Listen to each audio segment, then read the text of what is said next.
Within a few minutes, we came to a stop just above the atmosphere of an enormous planet. Millions of transportation vehicles of every shape and size were floating motionless in all directions. Not knowing where we wanted to set down, Jack took manual control of the vehicle. I was relieved that I didn't throw up because there was no bucket in the craft, which made me a little nervous. We spent the next hour looking at different transportation vehicles. Jack pulled alongside several large crafts that looked like ocean liners. He asked, "Aren't these interesting?" "They're big, that's for sure, and they make me think of ghost ships. They look rather eerie." "Yeah? They do. A tour company uses these liners to sail through the Rose Nebula. It's about 2 light-years from here." He pointed to his right, that way. I presented him with a dumb look as if I knew where that way was. "Oh. Wait. Maybe, it's that way." He pointed to his left. Anyway, the Rose Nebula includes a red sun encompassed by a vast dust cloud and dense asteroid field. The red sun's reflection on the dust turns the whole cloud to the color of a brilliant red rose. Sometimes, asteroids plow through the dust, creating an illusion of flower petals. When that takes place, the asteroids themselves look like multicolored jewels because they contain different crystalline elements. I assumed it was another popular must-see attraction in Sierra. Sounds interesting. I've been there a couple times myself, although it's mostly popular for young newlywed couples. I've never stayed for the whole trip. Newlyweds, eh? Yep. Thank God mortals don't marry. I don't know about that, perhaps it isn't a good thing. What about all those people who are going to have children throughout eternity? They'll be married, right? I don't know. I never gave it much thought. Now, we can spend the next several hours talking about to marry or not to marry, or we can plan it. Which is it? Well, we're here to plan it, and there's no need to be rude. I'm not being rude. It just doesn't make sense to me that we spend our time talking about things that don't really have anything to do with us. All right. Transit is bigger than I would have thought. Yeah? You know, I didn't even think how this must amuse you. Do you remember any of the other planets, besides Commerce, and/or Academy? I remember Cedar. Oh, right. I forgot about that. Depending on how long you stick around, you're going to see a lot of amazing things and places. Sierra is a very big place. I'm looking forward to it. Do you know how long I'm going to be here? No, although I knew you were coming, and that's it. How did you know I was coming? My dreams. I saw it in my dreams. Do you remember a plantation in South Carolina, or the open market in Jerusalem? Yes, of course, I remember. Are you saying that you were there in a dream only? Do you even sleep? I don't sleep often, but I fell asleep in Canbury Park one afternoon, downtown Commerce. I was at a picnic with my kids. I fell asleep sitting at a picnic table. They said they poked me with sticks for half an hour to wake me up. Wow. Because of that, you knew I was coming? There was more to the dream than just meeting up with you.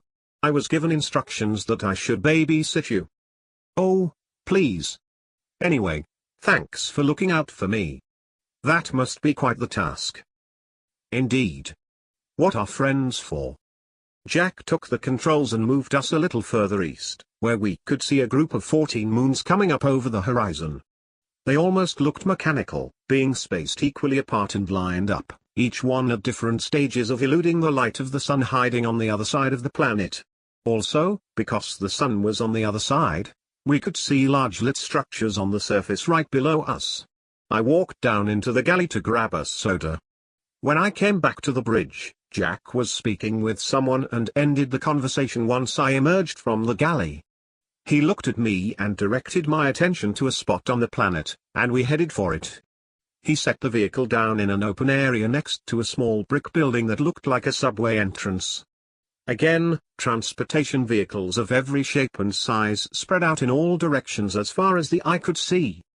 Once Jack stepped outside the vehicle, he contacted transportation, asking them to activate the vehicle last used by Jeff Flake. I saw lights come on 100 feet away. We walked over to the lights and to my astonishment, sat the same cabin I previously stayed in.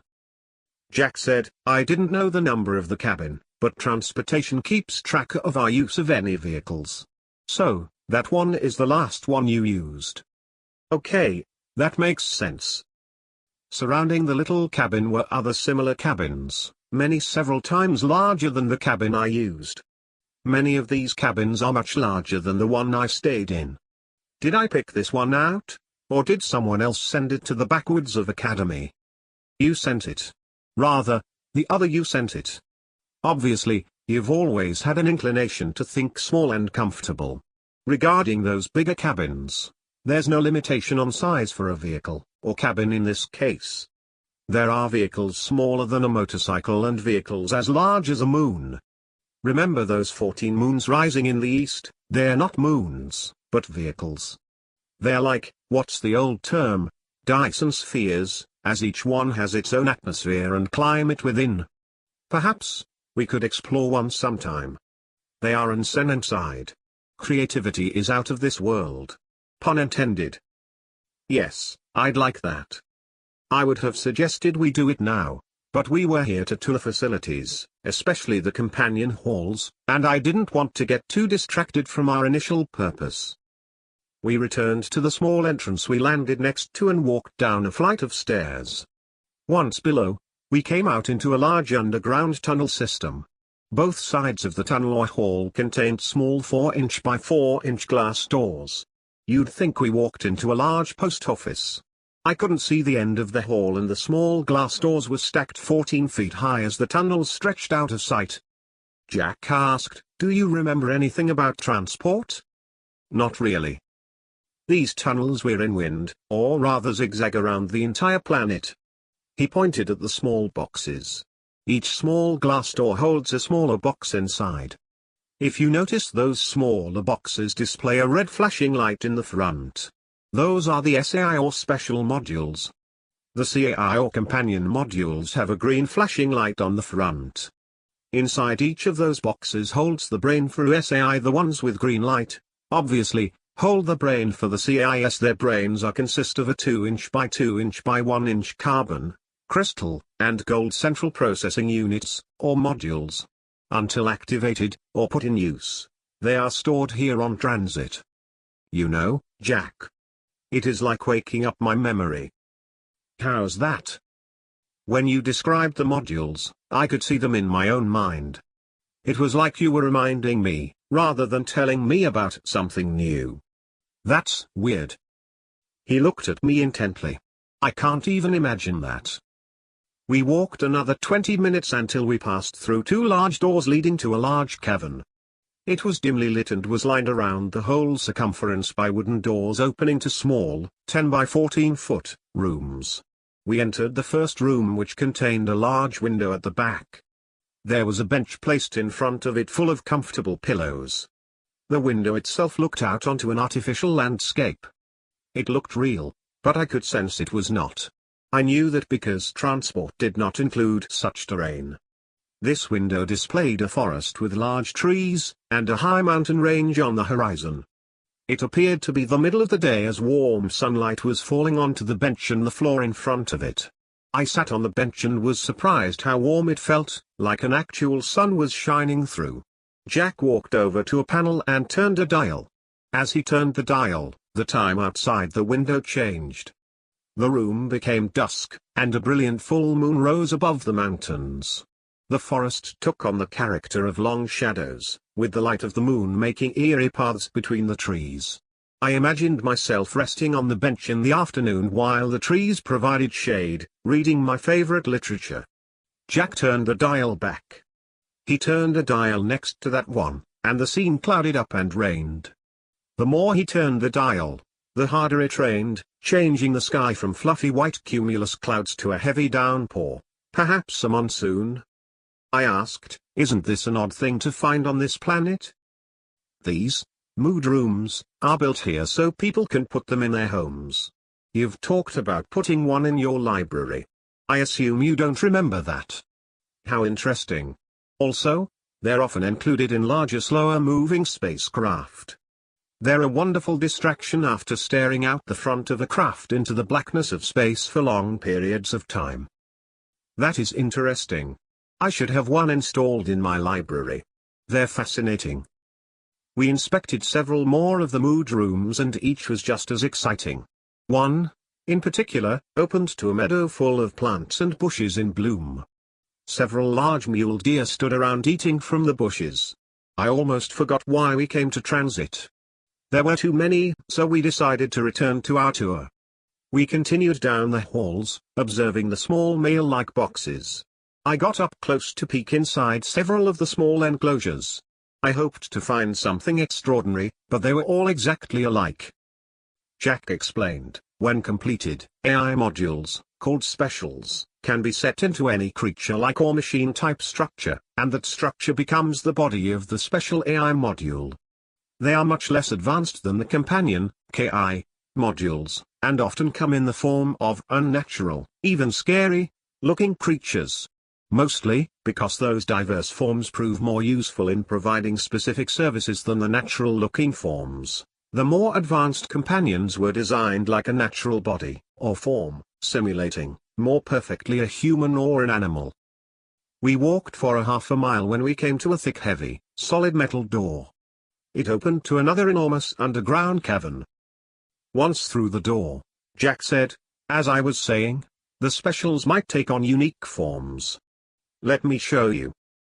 This cavern contained wall-to-wall, floor-to-ceiling, forms that looked similar to big 10-legged spiders. I said, wow.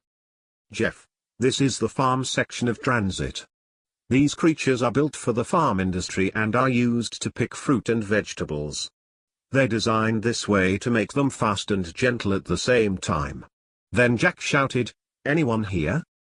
One special dangling on the wall behind us and above the door answered, hello, how can I help you? Hi, what's your name, please? My name is Claude. I'm a farm foreman waiting for activation. I'm in status with my module intact, so I can manage inventory, which means I determine what forms go where and when. We're waiting for the strawberry harvest on the south side of Cedar, and the apple orchards to ripen on the southeast side of Cedar. Did you need us for something? Did he need to say all that? Well, I suppose it was routine for a supervisory special to give such a lengthy introduction or greeting. Jack said, no. We're just passing through. However, I would like to see your accessories. Are you equipped? Yes, I am. Afterward, his belly opened, and 24 small hand-sized spider-looking creatures came clambering out, then ran up my leg and covered my body. I knew they would not hurt me, but it freaked me out, as those little feet and hands made their way up my legs, tingling all the way. Do you want a haircut, Jeff? They will do an amazing job if you like bowl cuts. No, thanks. A few seconds later, the little creatures climbed down and retreated to the foreman's body. The creature was very astute and answered Jack's other questions with a high level of intelligence.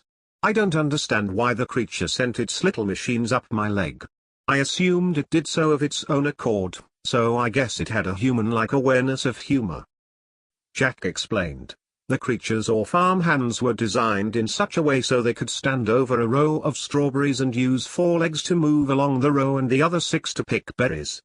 They could move along a row of raspberries and pick them many times faster than we humans can. Additionally, their shape allows them to pick most types of fruit and vegetables. The small hand-size rodents climb trees and snipped hanging fruit at the stem. 2 of their legs held onto the fruit and lowered it down to carts below them, never bruising the fruit, and they did so quickly. I responded, they certainly are creepy. Jack answered, you think these guys are creepy looking? You should see the carpenter specials. They look like men with 4 legs and 4 arms and can climb up the side of a building's flat surface. They can measure, cut, nail, and level any board by sight, and do it 20 times faster than a man. Those carpenters we saw on the road to town were not specials. I suspect they were friends of the landowner. Sometimes, citizens prefer to do their own thing. We're all that way regarding something. The carpenter specials can build a spacious mansion in 2 days, 48 hours. We came across many forms of specials, some mechanical and ancient looking, some futuristic looking, and many others in between. What impressed me at that moment was how civilization here in Sierra was predominantly old-fashioned. Honestly, no legitimate demand for these creatures existed. There were doubtless a million ways to harvest or complete a project without using physical machinery or processes. It made me think of going through an attic full of antiques, every one of them intriguing. You'd find a special one, grab it, run downstairs, and place it in a favorite spot on the mantel where it became the conversation piece. I kept trying to wrap my head around that because I conceded Sierra to be a throwback in time. I suppose it was comfortable keeping it that way. We were a society of tinkers. If I let my mind go, I would undoubtedly spend years trying to figure it out. The Tavin's library came to mind. Then, I laughed as soon as I remembered I live in a different time on Earth, 1,000 times more primitive than Sierra. Jack asked, "What are you laughing at?" "Myself." He shook his head as we moved on, passing through several caverns full of different forms constructed for the farm industry. We entered one cavern full of combines and other large farmed machinery. Jack explained farmed machinery was not built on transit, and the equipment was in the cavern for research and development only. An hour and a half later, we went through another door where the boxes displayed the green lights. We arrived in the companions zone. Once through, we found a restaurant. We were both ready to get something to eat. The restaurant was unusual as the waiters looked comparable to humans, but not entirely human, and spoke with a unique fuzzy voice. They had metal bodies with 4 arms and wore roller skates, which must have been a joke. Somebody put their sense of humor to work here. Another group of people in the restaurant thought it amusing too. I overheard them talking about it. We loitered at the restaurant for at least 2 hours because the food was that good. After the first hour, I began wondering if Jack would ever stop eating. I asked, "How's your food?" "The food is always good here. You know, there are thousands of these small restaurants here, to feed loads of hungry tourists." "Aren't you full?" "You have been eating for an hour." I looked at my arm as if wearing a watch, and a half straight. "How can you even do that?" "I am hungry, I guess." I figured we both found satisfaction in tormenting one another. Curiously, I didn't know much about Jack other than hanging around with him since I have come to Sierra. My memories of him were limited. Yet, I understood he was a good friend. I would have expected to know everything about him. Something just wasn't right. I recalled many of my other good friends of whom I knew lived elsewhere in heaven, but I haven't seen any of them. I didn't say anything because I was not here, as Jack pointed out, for that big family reunion. Perhaps my purpose might get absorbed in those relationships.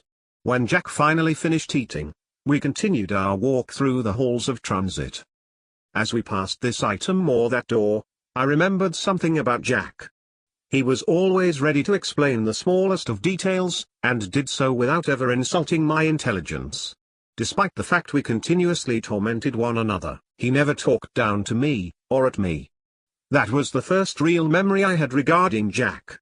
Also, I noticed when I got a particular expression on my face, he'd discern what I was thinking. I asked him about it, and he told me we've been working together for so long it was second nature for him to know my expressions, although he was still a piece of a puzzle waiting to be put into place.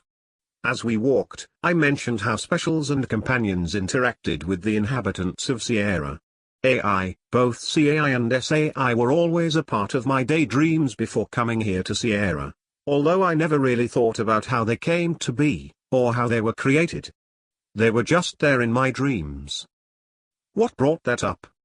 I don't know, it just popped into my head when we left the cafeteria. Okay, are you ready for a history lesson? I must say, in light of your current situation, I might come across as a bit redundant. I'm not entirely sure what you remember or don't remember, but if you like, we can go over their history. I'm interested, since I only recall bits and pieces, and lack the full story. Let's start with Transit. Transit was the first planet in Sierra to be constructed.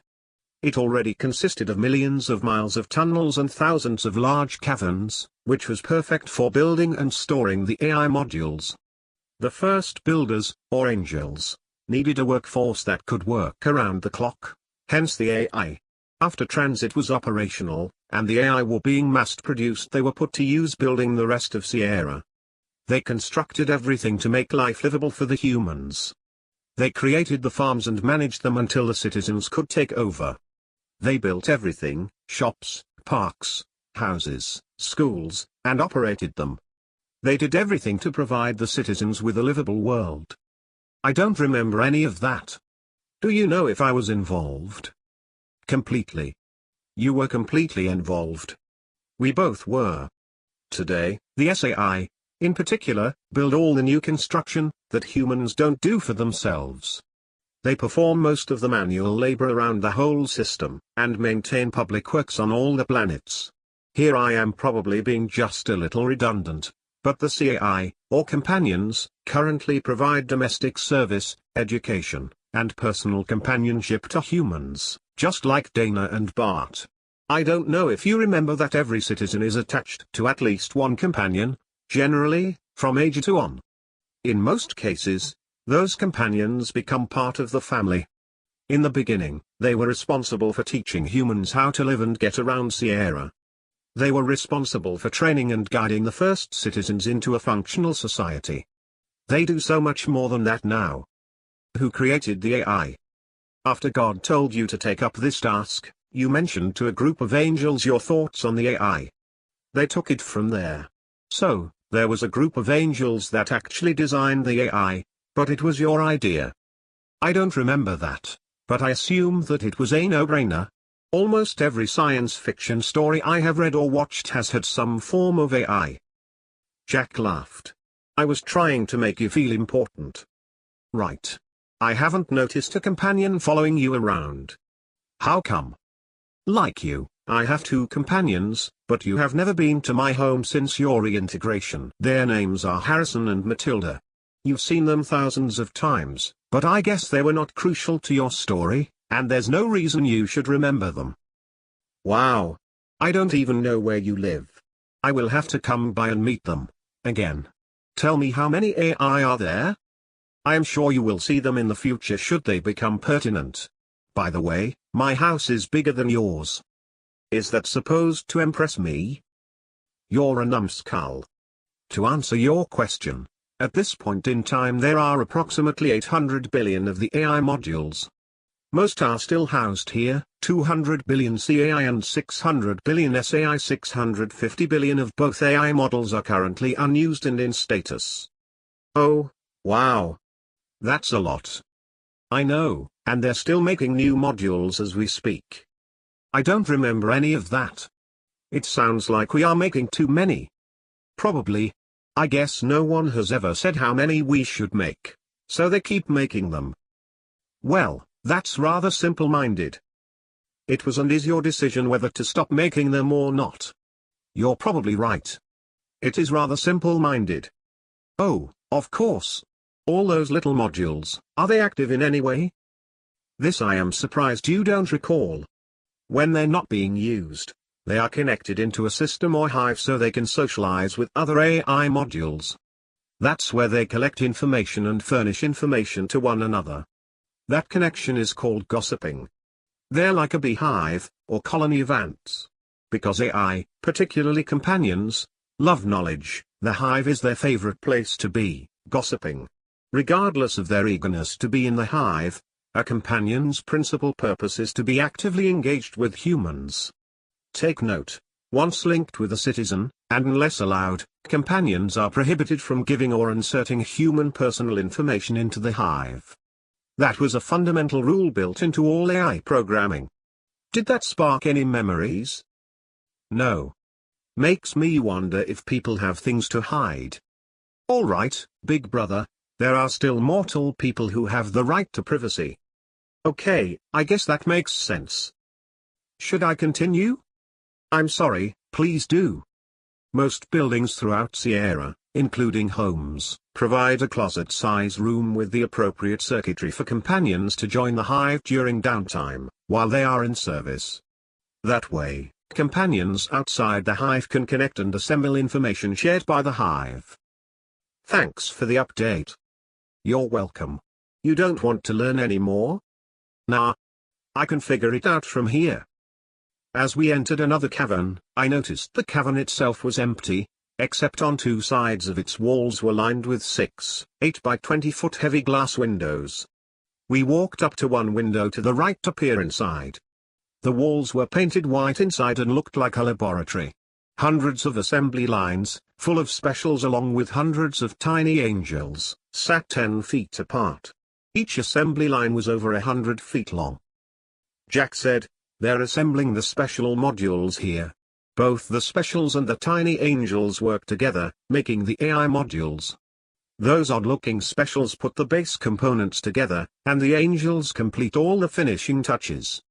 I didn't get a good look at the angels because they moved too fast for me to follow. I'd get a glimpse for a second when one stopped briefly.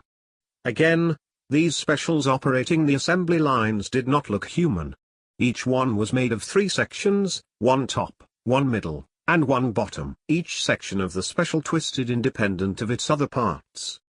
They were box-shaped and stood 5 feet tall, 4 feet wide. Their top section displayed 4 pairs of eyes, one set in front, one set on each side, and one set to the back. The middle section had 6 arms attached, and hands with 10 dexterous fingers attached with which they were moving quickly, putting the small modules together. The bottom section had 4 legs attached, which made them look like a coffee table. Their eyes were big and wide with retinas that looked like telescopes, and each one was moving in and out from their rounded earless head. One set kept an eye on an incoming product, one set monitored what they were doing to the product, and another set watched the product move on down the line. I didn't know what the back pair was for, but one creature looked at me, turned its head, as its telescope eyes shifted towards me to focus. Afterward, it turned its head back to finish its work. I think it smiled at me. It didn't have a mouth, but I'm sure it smiled. We found a door into the lab, and as soon as we opened it, everything became silent and stood still, including the specials. A few seconds later, music came on, instrumental, and they picked up right where they left off. Once the music started, the creatures moved to the tempo. Their heads spun, and their feet swayed in place. All the while, their arms continued assembling the modules without missing a beat. They reminded me of mechanical machines from stories in the early 1900s. They were more like contraptions, and they were fantastic. A tourist group came through the door. When they did, the music stopped again. I overheard the tour guide tell his tour group, "These companions worked better when they heard instrumental music." How cool, I thought, as the song Moon River played in the background while the specials worked. I walked over and stood by the tour guide as he was explaining the features of the lab and the AI. He said, "AI don't need ears or mouths to communicate. They correspond by the wireless network, which is much faster and more efficient in communicating their ideas. Often, they connect with another AI, and the receiving AI would see in their electronic mind the same thing the sending AI was seeing. If there was ever a problem, the entire group could get involved to resolve it. There was never confusion between them, which is true among all AI, for both the specials and companions." One tourist asked, "Why the music if they don't have ears to hear it?" He answered, "It's not the music they hear, it's the vibration they feel." When Todd Williams, the creator of these AI, was on Earth, he was deaf. He could only feel the vibrations created by music.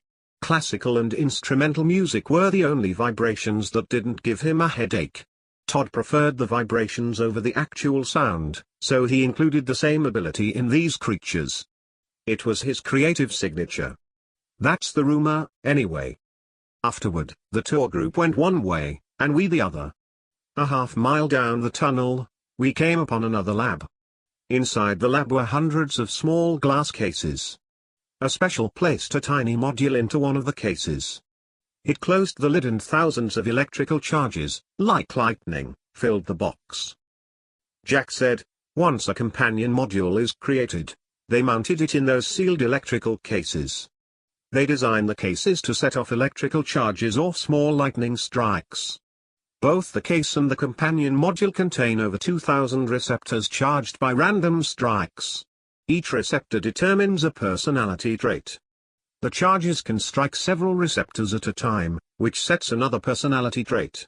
Since trillions of sequences are possible, no two companions are alike.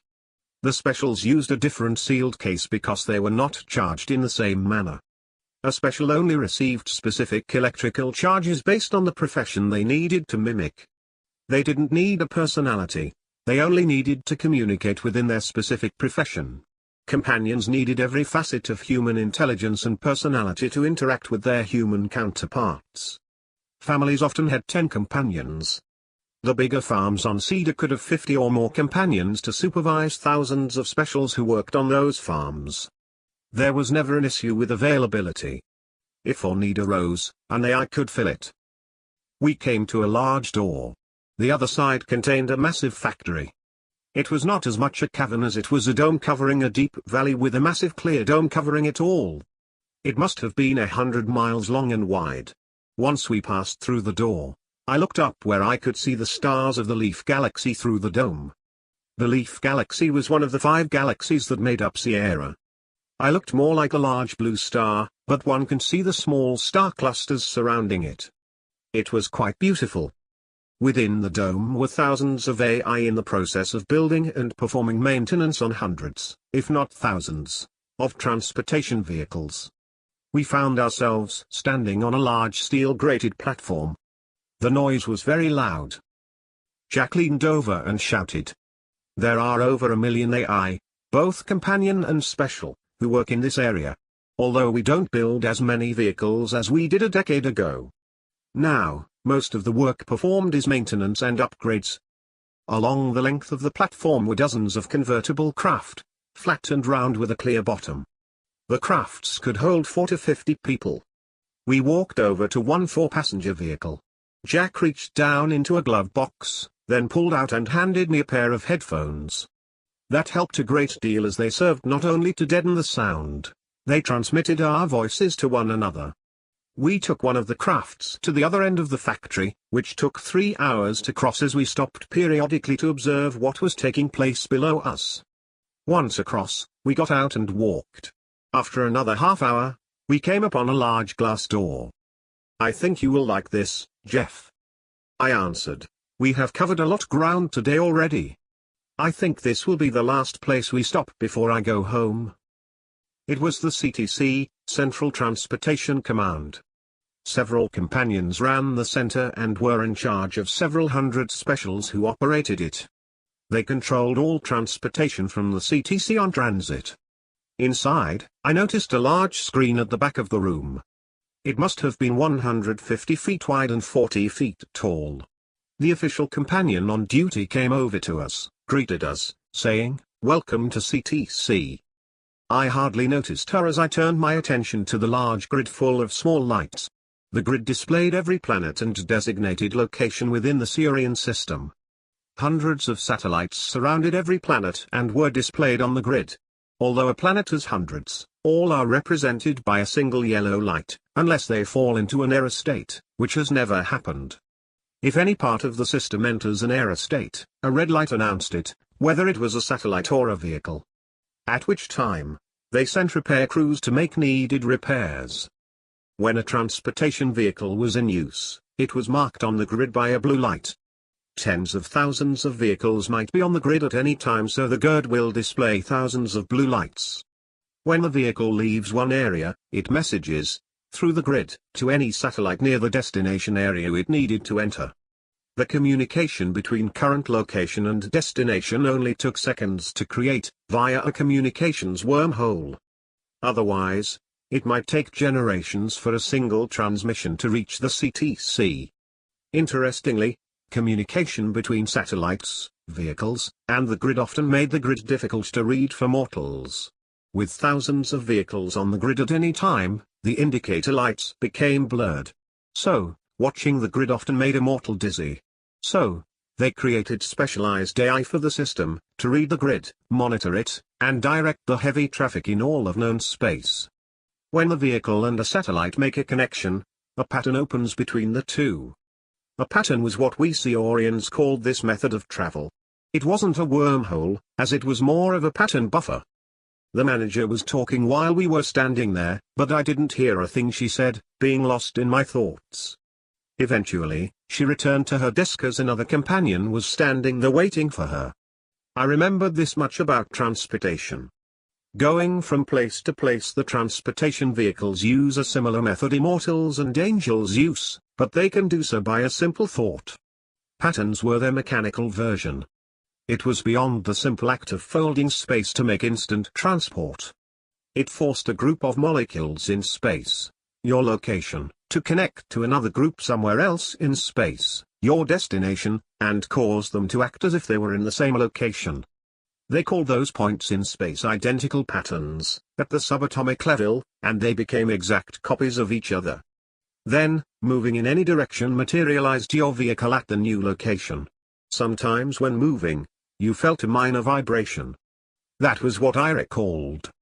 I asked Jack about more detail, and when he tried explaining it, his language changed, and I couldn't understand a word he said. I remember once asking Bart a question about it a while back, and when he tried to explain it, the same thing happened. I asked Pete one morning. He told me the cows were out in the hay and walked away, singing the old grey mare. I could only speculate what he was thinking. Many things in Sierra left me clueless about how or why they worked.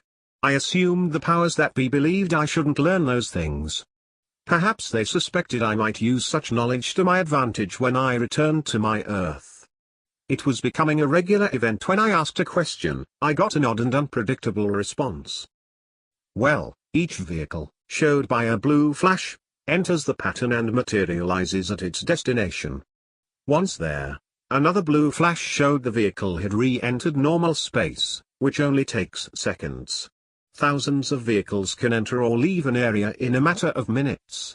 It takes 3 seconds for a vehicle and a satellite to open communications, end communications, and set a point in space to set the patterns. The grid here at the central office includes 42 green lights around its outer perimeter. Each one represented Sierra and the other 41 similar systems in space. One purple light in the grid's center represented the Earth. Every region has 100 satellites placed in the other regions to allow citizens access to travel between regions. Somewhere in Sierra, out in space, sits an array of 4,200 satellites to cross between systems. Once a vehicle enters a new region, CTC transfers them to the other region's grid. There was a line of 70 specials standing across the front of the grid. They reminded me of old Gumby toys from the 1950s, flat, and kind of scary looking. Apparently, the flat form was so they could move from side to side without obstruction. The flat form made such a movement easy. The supervising companion explained they need not speak as they're all connected through a central hub in the middle of the room. Communications needed to be fast to operate the system, and spoken language was just too slow. I guess they were mind readers. It was amazing, not only for AI's ability to run transportation, but their ability to handle the overall operation of Sierra, and there were as many AI modules as there were things to do.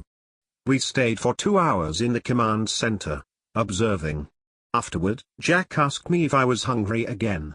I paused and stared at him, then said, I am, and we left for home.